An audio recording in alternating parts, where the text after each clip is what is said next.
Bonjour à chacun. Bon, on est parti pour 1 heure de message, là. Vu qu'il est pas tard. Non, je rigole. Je vais essayer de faire court. Un peu plus court que d'habitude. Donc c'est avec plaisir et aussi avec une certaine humilité que je vais aborder le texte d'aujourd'hui.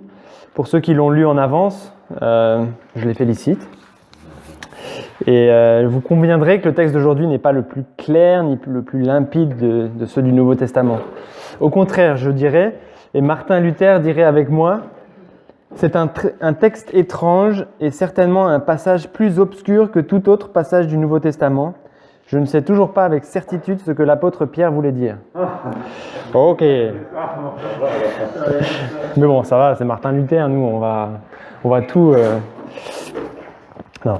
Je pense vraiment qu'on peut apprendre de très belles choses sur ce texte, mais quels seraient les principes pour nous quand on tombe sur un texte comme ça, qu'on trouve compliqué dans notre lecture personnelle? Est-ce qu'on devrait juste dire, bon, je ne comprends pas, on verra l'année prochaine quand je repasserai dessus? Ou est-ce qu'il y a des choses qu'on peut faire? Et j'aimerais juste donner rapidement 3 principes qu'on peut utiliser. Le premier, c'est d'abord de se demander qu'est-ce qui est clair dans ce passage, qu'est-ce qui est limpide, sur quoi vraiment l'auteur veut insister. On lit le contexte, on voit le reste qui a été dit déjà et qui va être dit après.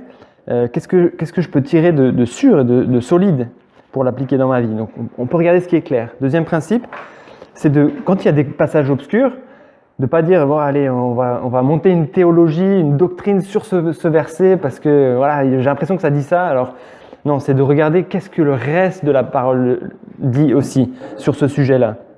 Et c'est ce qu'on appelle l'analogie de la foi, c'est on étudie les textes obscurs en prenant les textes plus clairs qui concernent les mêmes sujets. Et donc, si vous avez le temps ou les ressources, vous pouvez lire des commentaires, des gens à qui vous faites confiance, vous pouvez écouter des prédications. Voilà. Donc on peut regarder les textes obscurs, mais attention, ne pas juste regarder ça, mais regarder qu'est-ce que le reste de la parole dit sur ces sujets-là. Et troisième principe, on peut se positionner, on peut dire, hein, je pense que le texte dit ça, mais restons humbles, restons prêts à remettre en question, remettre en cause notre compréhension exacte de ce passage-là, et tirons-en les perles qui s'y trouvent malgré tout. Donc voilà, cela étant dit, je crois néanmoins qu'on peut vraiment profiter de ce texte d'aujourd'hui et qu'on peut, et Philippe en a déjà parlé, on peut avoir une compréhension de ce texte qui se tient et qui, je pense, est la bonne et qui est cohérente avec le reste de la parole et qui est cohérente avec le reste de ce que dit Pierre. Alors, nous allons voir du coup dans ce texte que Pierre s'attache à nous rassurer quelque part, à nous préparer face à la souffrance, et cela en nous donnant des exemples, celui de Christ et celui de Noé. Mais sans plus attendre, lisons le texte d'aujourd'hui. Donc c'est les versets 18 à 22 de 1 Pierre 3. Verset 18. Christ aussi a souffert, ou en effet, Christ aussi a souffert dans d'autres versions, et ce, une fois pour toutes, pour les péchés. Lui, le juste, il a souffert pour des injustes, afin de vous conduire à Dieu. Il a souffert une mort humaine, mais il a été rendu à la vie par l'Esprit. Verset 19, c'est là que ça se gâte un peu. C'est alors aussi qu'il est allé faire une proclamation aux esprits en prison. Ceux-là même qui avaient été rebelles autrefois, lorsque la patience de Dieu se prolongeait à l'époque de Noé, pendant la construction de l'arche. Un petit nombre de personnes, à savoir 8, sont entrées dans ce bateau et ont été sauvées à travers l'eau. C'était une figure. Nous aussi maintenant, nous sommes sauvés par un baptême qui ne consiste pas dans la pureté, dans la purification d'une impureté physique, mais dans l'engagement, dans l'appel d'une bonne conscience envers Dieu. Il nous sauve à travers la résurrection de Jésus-Christ, qui est monté au ciel, a reçu la soumission des anges, des autorités et des puissances et se trouve à la droite de Dieu. Et donc pour bien comprendre de quoi il s'agit, on va faire comme on a vu dans le principe, on va regarder ce qui arrive avant et ce qui a juste après. Et là, juste avant, au verset 17, on a ce verset que Philippe avait commenté. En effet, il vaut mieux souffrir si telle est la volonté de Dieu en faisant le bien qu'en faisant le mal. C'est pas facile à entendre ça, que ça peut être la volonté de Dieu que nous souffrions. Et nous avons besoin d'aide, d'encouragement peut-être, d'explication. Et c'est ça que Pierre va faire par la suite. Il continue au verset 18 en disant « En effet, Christ aussi a souffert ». Alors le « en effet », il n'est pas dans toutes les versions, dans le second 21, il n'y est pas, mais dans le grec, il y est. J'ai bien vérifié. « En effet, Christ aussi a souffert ». Car Christ a souffert. Donc c'est vraiment une suite à ce qui vient de précéder. Et puis juste après le texte d'aujourd'hui, au verset 1 du chapitre 4, on a « Ainsi donc, puisque Christ a souffert pour nous dans son corps, vous aussi, armez-vous de la même pensée. » C'est-à-dire souffrir en faisant ce qui est bien, ce qu'on avait vu juste avant, comme Christ l'a fait, et dont on a vu l'exemple dans le texte d'aujourd'hui. Donc juste avant et juste après le discours, ils nous disent « Préparez-vous à souffrir en faisant ce qui est bien, si telle est la volonté de Dieu. » Donc on ne peut pas y échapper, même si c'est difficile à entendre, c'est bien ce que Pierre est en train de nous dire. Et donc on va voir comment ce texte d'apparence bien compliqué peut nous aider à supporter la souffrance. Et c'est vrai que dans notre contexte, la souffrance, en particulier la souffrance pour notre foi, n'est pas très présente. La persécution, on la connaît que très peu en France. Mais rappelons-nous que notre époque et notre lieu de résidence est plutôt un cas particulier dans la majorité des lieux dans le monde ou dans la majorité des époques. Même en France, il y a eu de la persécution. Mais c'est vrai qu'aujourd'hui, et ici, il y en a peu. Alors, il y a une première application qu'on peut prendre de cette réalité-là, et elle a deux facettes, cette application. La première, c'est « Waouh, quelle chance! Soyons reconnaissants.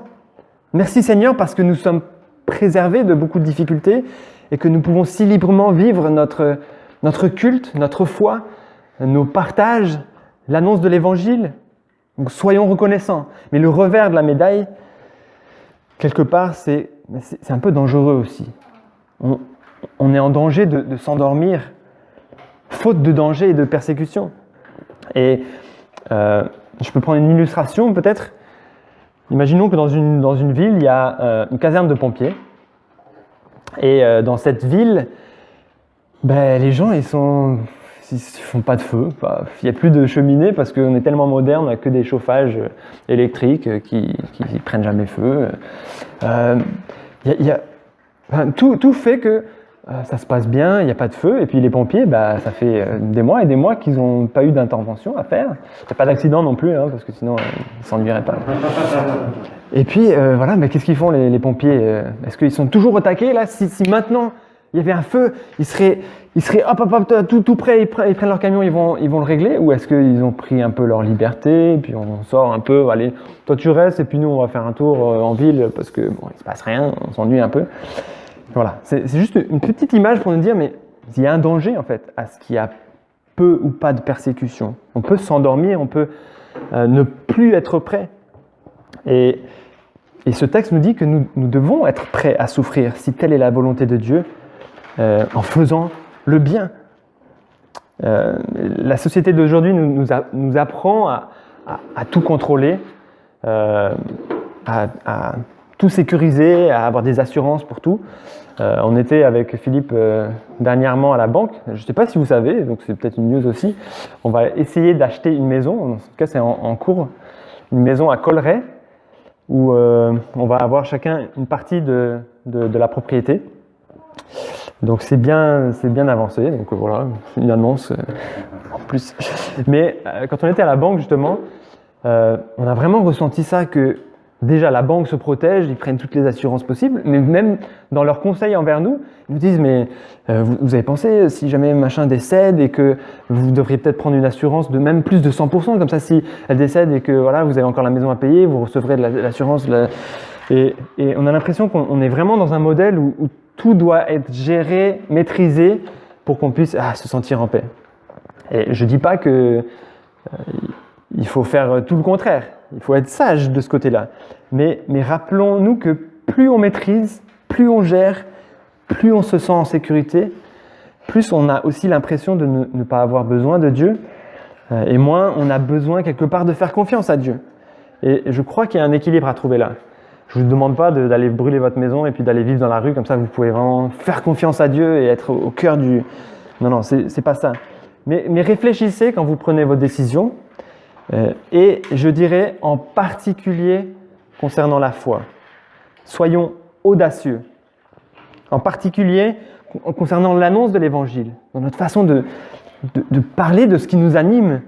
Ne nous réfugions pas derrière notre besoin de se sentir en sécurité ou d'avoir le regard des autres, comme on parlait tout à l'heure, qui est favorable envers nous. Mais osons prêcher l'Évangile, osons annoncer. Et puis hier soir, on est parti distribuer des flyers avec les jeunes du groupe de jeunes.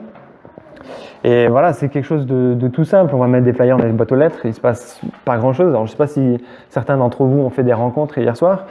Moi, j'ai eu juste 2 personnes à qui j'ai pu le donner en main propre. Et c'est déjà... alors que c'est quoi? Je dis, mais voilà, j'ai une invitation, vous pouvez venir à notre culte de Noël. Et puis les 2 personnes, ils disent, merci, voilà, une invitation. Enfin, et moi en particulier, je suis facilement impressionné et j'ai un peu peur. Et quelque part, c'est pas anormal, mais soyons proactifs pour sortir de notre zone de confort, pour être exposés peut-être aussi à des souffrances et à des persécutions par rapport à notre foi. Ça ne va pas nous faire du mal, ça va plutôt nous faire grandir. Donc voilà, c'est une petite exhortation pour dire ce texte nous concerne aussi. Et alors voyons comment Pierre nous prépare à être prêt à souffrir, si telle est la volonté de Dieu, dans 5 éléments du texte d'aujourd'hui, à travers l'exemple de Christ, à travers l'exemple de Noé. Donc le premier élément, c'est que Pierre nous encourage à ne pas craindre la souffrance en nous rappelant que notre roi et sauveur et Seigneur, Christ, a lui aussi souffert. C'est au début du verset 18. Car Christ aussi a souffert. Et nous pouvons prendre exemple sur cette personne qui est la plus importante de notre vie. Lui aussi a souffert. Et c'est au cœur de la lettre de Pierre. On l'a vu dans le passage qu'il a déjà lu, Philippe, au verset 11 du chapitre 1. Il cherchait à découvrir l'époque et les circonstances indiquées par l'Esprit de Christ qui était en eux lorsqu'il attestait d'avance les souffrances du Messie. Et donc on voit que même dans l'Ancien Testament, quand les gens qui parlaient par l'Esprit de Christ parlaient déjà des souffrances du Messie. Verset 19, « Mais par le sang précieux de Christ, qui s'est sacrifié comme un agneau sans défaut et sans tache. » Pierre en parle un peu partout. Verset 21, on l'avait vu dans le message d'André. De fait, c'est à cela que vous avez été appelés, parce que Christ aussi a souffert pour nous, vous laissant un exemple afin que vous suiviez ses traces. Et donc au cœur de l'épître de Pierre, et ça continuera après, on le verra dans les chapitres suivants, la souffrance est présente et l'exemple de Christ dans la souffrance est présent. Et quelque part, c'est présent dans la lettre de Pierre, mais c'est présent dans tout l'évangile, c'est présent dans toute la parole. Et c'est vraiment cette notion que Christ a pris sur lui le poids de nos péchés. Christ s'est substitué à nous. Il a souffert la croix pour nous. C'est ce qu'on appelait la substitution pénale. Christ a pris ce que nous aurions dû mériter, la punition que on aurait dû recevoir, Christ l'a pris sur lui. Et alors ça, c'est le premier grand encouragement à se préparer à souffrir en faisant ce qui est bien, c'est que Jésus, l'homme le plus aimant, le plus parfait, le plus vrai, le plus saint qui a jamais vécu sur terre, a lui aussi souffert. La deuxième chose qu'on peut se rappeler, c'est que Christ a déjà vaincu et nous a réconciliés avec Dieu. Rappelons-nous de notre condition. Comment sommes-nous décrits dans le texte d'aujourd'hui? Je vais lire le verset 18 et vous allez me dire quel est le mot qui nous désigne. Christ aussi a souffert, et ce, une fois pour toutes, pour les péchés. Lui, le juste, il a souffert pour des injustes, afin de vous conduire à Dieu. Il a souffert une mort humaine, mais il a été rendu à la vie par l'Esprit. C'est quoi le mot qui nous désigne ? Injuste, oui. Oui, Jésus le juste a souffert pour nous les injustes. Il est mort à la croix. Et pourquoi a-t-il fait cela ? D'après ce verset,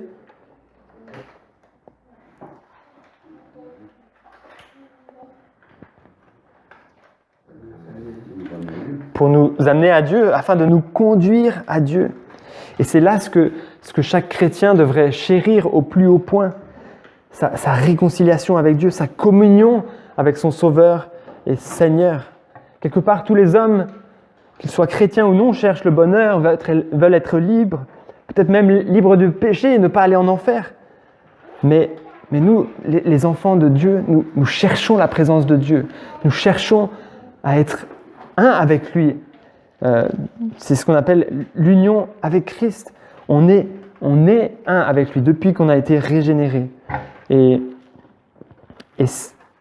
c'est ça que Jésus a fait en mourant à la croix pour nous, en prenant sur lui le poids de nos péchés, c'est de nous conduire à Dieu, de nous réconcilier avec Dieu.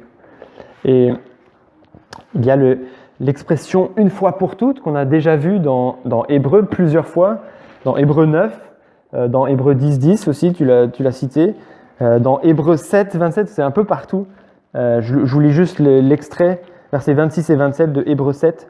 « Il nous convenait en effet d'avoir un souverain sacrificateur comme lui, saint, innocent, sans tache, séparé des pécheurs et plus élevé que les cieux, qui n'a pas besoin, comme les souverains sacrificateurs, d'offrir chaque jour des sacrifices, d'abord pour ses propres péchés, ensuite pour ceux du peuple, car ceci, il l'a fait une fois pour toutes, en s'offrant lui-même. » Et ce que les prophètes avaient annoncé, et ce que Anne et Siméon attendaient avec impatience, est arrivé ce jour-là, ce jour de Noël, quand Jésus est entré dans le monde, et ensuite, à ce jour de Pâques où Jésus est mort et ressuscité.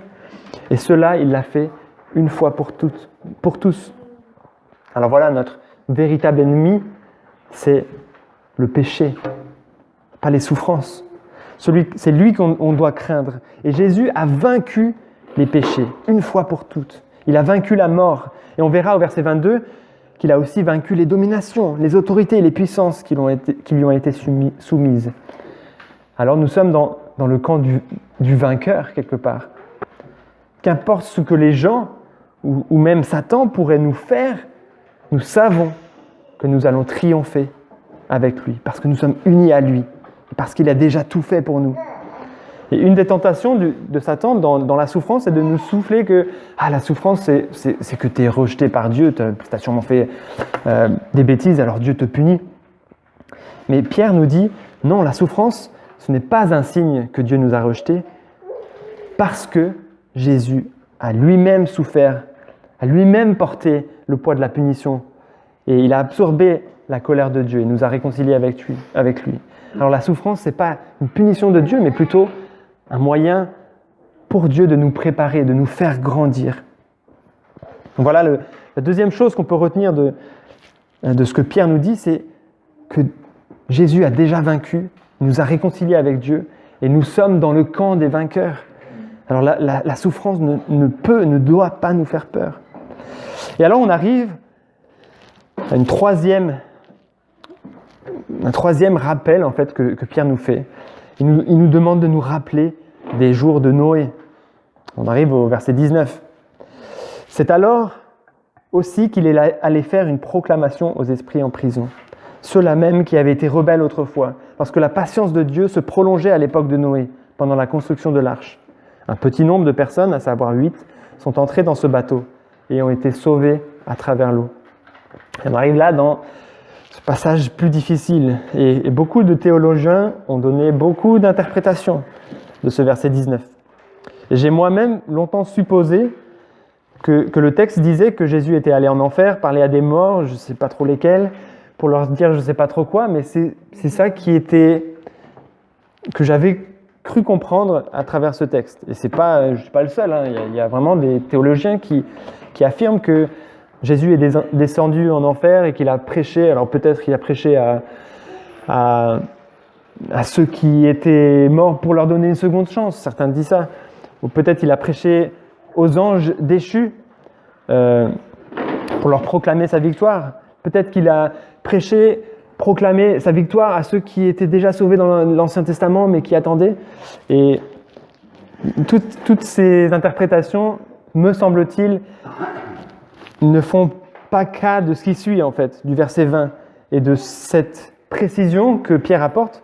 Ceux-là même qui avaient été rebelles autrefois, lorsque la patience de Dieu se prolongeait à l'époque de Noé, pendant la construction de l'arche. Pourquoi parlerait-il juste de Noé et pas de tous les gens de l'Ancien Testament ou de tous les... Et donc, je pense, je suis heureusement pas seul à penser ça, que c'est ce que je vais lire ou dire maintenant qui explique ce passage. Et donc, comme l'a dit déjà Philippe, ce Noé-là dont il parle, le prédicateur de la justice, alors ça c'est tiré de la deuxième lettre de Pierre, il semble-t-il aimait bien prendre inspiration, exemple sur la vie de Noé.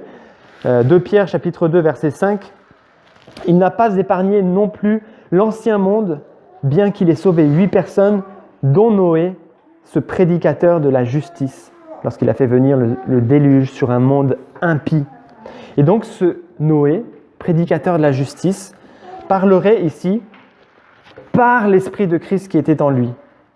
Et ça, on a déjà vu 2 fois, le verset 11 de 1 Pierre 1. Il cherchait à découvrir l'époque et les circonstances indiquées par l'Esprit de Christ qui était en eux. Là, on parle des prophètes de l'Ancien Testament qui attestaient d'avance les souffrances du Messie.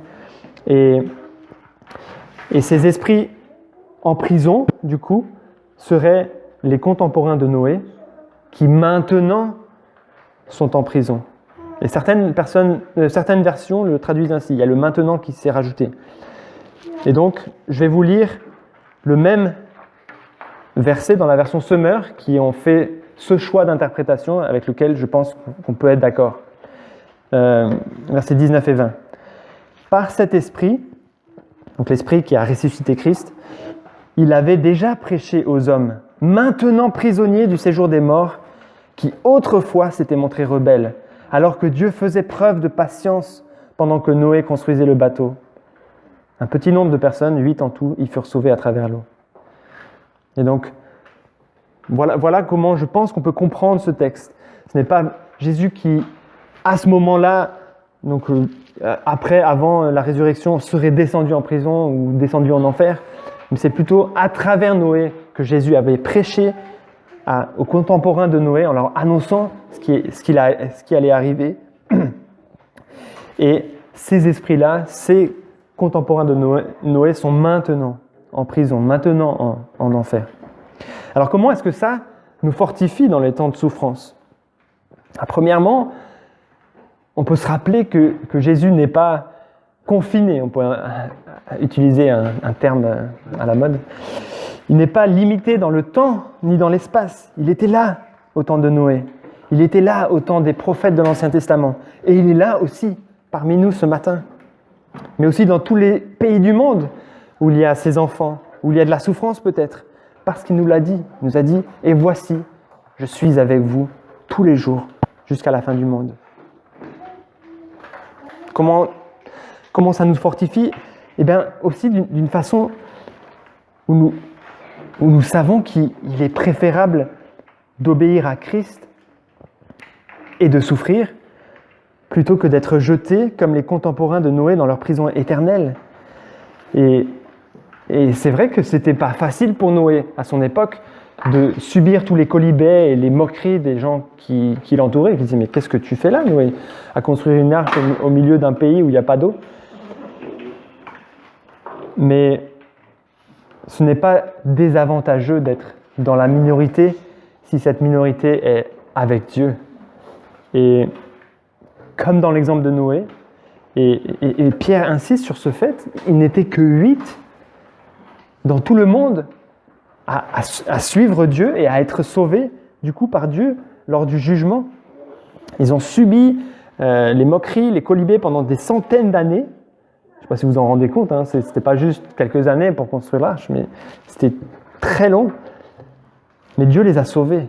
le jour du jugement. Et alors, comme Noé, ne nous en faisons pas d'être peut-être en minorité. Alors ça ne veut pas dire qu'on doit chercher à être en minorité et rejeter même les chrétiens qui ne sont pas tout à fait d'accord avec nous. Mais n'ayons pas peur d'être en minorité, n'ayons pas peur de subir les moqueries de nos contemporains, parce que nous sommes dans la volonté de Dieu quelque part. Nous sommes avec Dieu et Dieu va nous préserver. Dieu nous a sauvés déjà.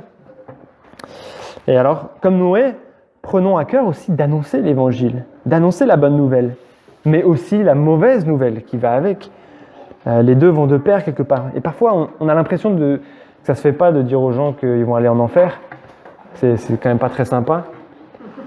Mais est-ce qu'on se rend compte qu'ils vont aller en enfer ?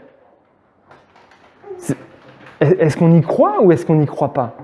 Et je pense que, bien sûr, il faut savoir le dire avec tact, il faut savoir parler aux gens pour que l'œuvre du Seigneur puisse au mieux faire son travail, mais ne nous taisons pas sous prétexte qu'on va leur faire du mal ou on va les brusquer ou je ne sais pas.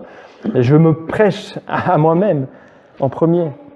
Ne craignons pas d'être la minorité parce que nous sommes dans le camp des vainqueurs, mais annonçons l'évangile, quitte à souffrir avec joie si telle est la volonté de Dieu.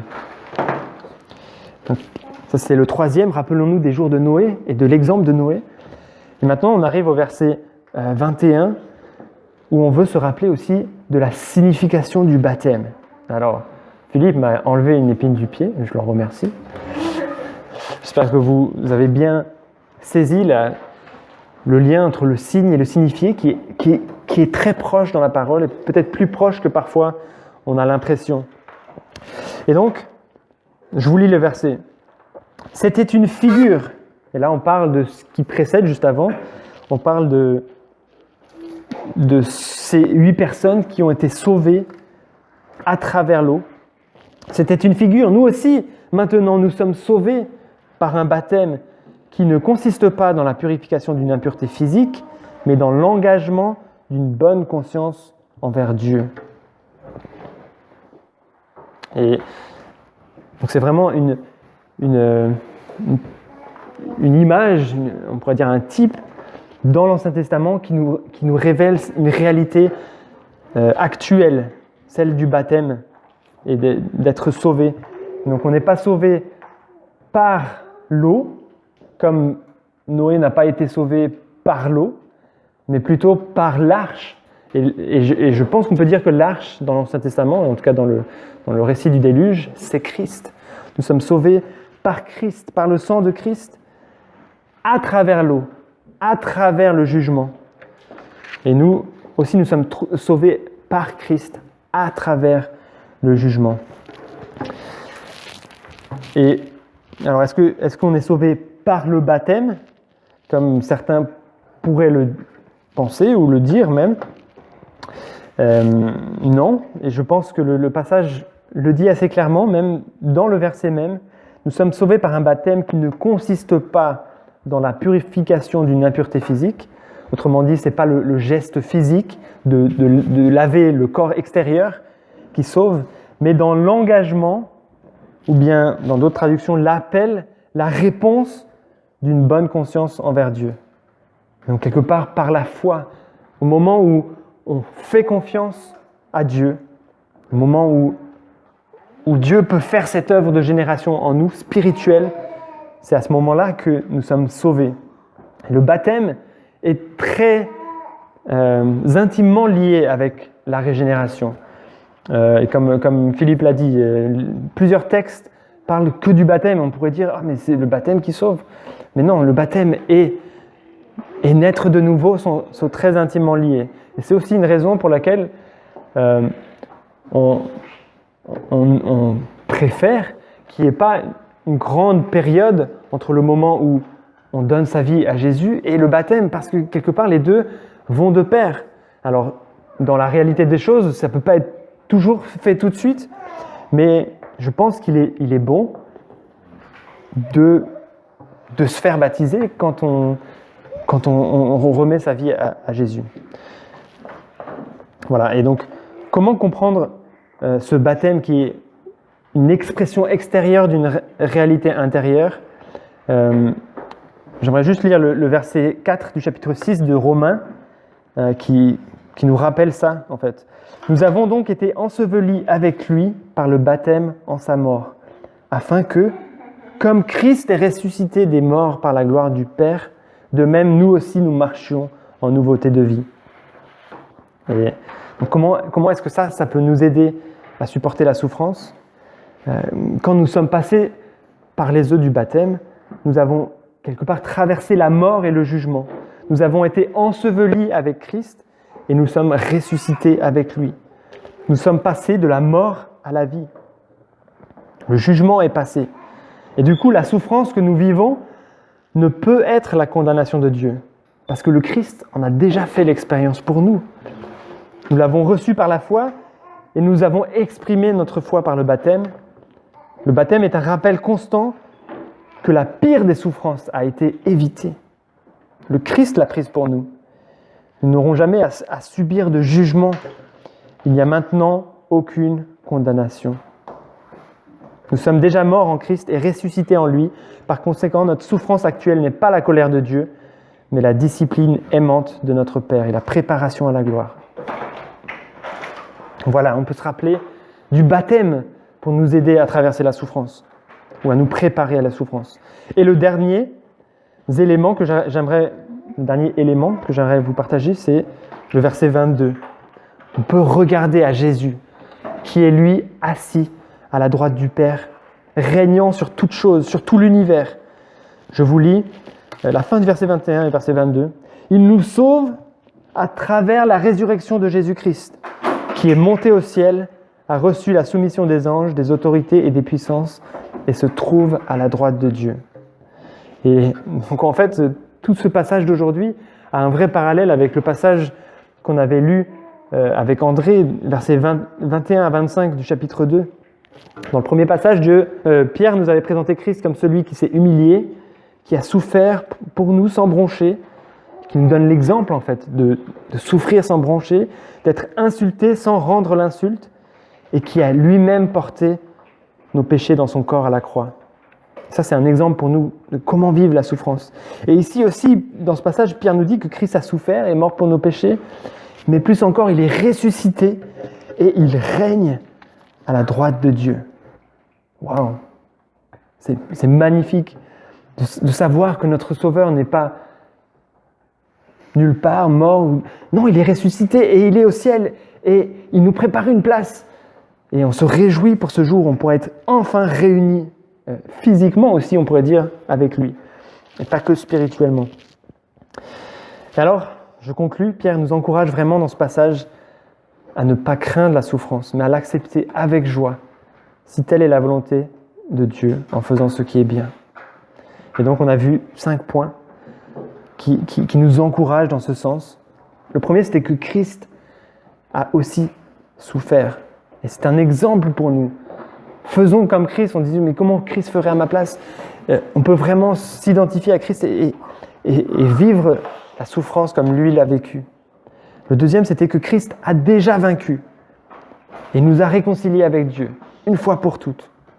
Alors soyons encouragés par cette réalité que nous sommes dans l'équipe du vainqueur. Nous sommes peut-être en minorité, mais avec Dieu. Et donc, le troisième point, c'était que Noah aussi est un exemple pour nous, parce qu'il était cette minorité-là, mais dans la bonne équipe, dans l'équipe de Dieu. Il a été sauvé à travers l'eau, à travers le jugement. Et à ça, on ajoute cet exemple du baptême, qui nous rappelle que Christ a payé le prix de nos péchés, qu'il n'y a plus de jugement à craindre, et que la souffrance n'est pas une punition de Dieu, mais plutôt l'école de Dieu, les épreuves, et que nous pouvons être joyeux de pouvoir souffrir pour notre foi. Et le dernier élément, c'était que Christ est le vainqueur et qu'il règne à la droite de Dieu. Il est avec nous tous les jours jusqu'à la fin du monde. Pour terminer, je vous lis encore un dernier verset dans Hébreux 13, verset 6. C'est donc avec assurance que nous pouvons dire « Le Seigneur est mon aide, je ne craindrai rien. Que peut me faire un homme? Je prie.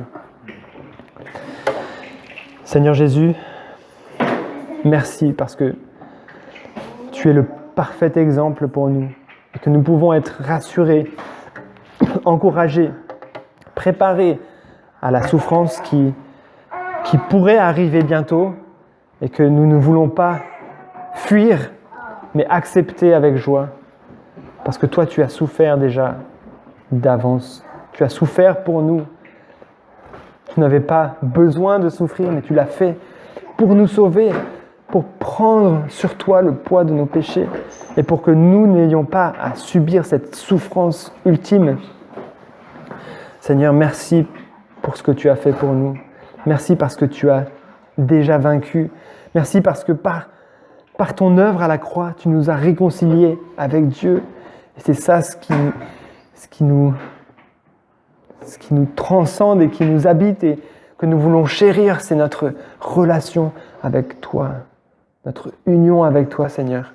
Et je te prie que ça puisse vraiment devenir une réalité dans nos vies, si ça ne l'est pas encore, que nous puissions, à chaque instant de nos vies, nous réjouir de ce que nous avons été rachetés, que nous sommes en relation avec le Dieu de l'univers, que nous pouvons espérer une éternité glorieuse avec toi. Et Seigneur, bien souvent, on se laisse happer par les différentes choses de la vie. Bien souvent, on se laisse entraîner peut-être à tout sécuriser, maîtriser nous-mêmes. Et on oublie de simplement te faire confiance et d'avancer avec toi. Seigneur, je te remercie pour l'exemple de Noé qui nous rappelle que nous pouvons parfois être une minorité moquée, persécutée, et que tu nous sauves, tu nous as sauvés à travers le jugement et que nous sommes dans l'équipe du vainqueur, du Dieu de l'univers et que nous avons ce privilège immérité d'avoir été choisis, Seigneur. Merci parce que tu as vaincu et que tu es à la droite du Père et que nous pouvons espérer en toi parce que tu es avec nous tous les jours jusqu'à la fin du monde. Seigneur, conduis-nous s'il te plaît dans la semaine à venir. Au nom de Jésus. Amen.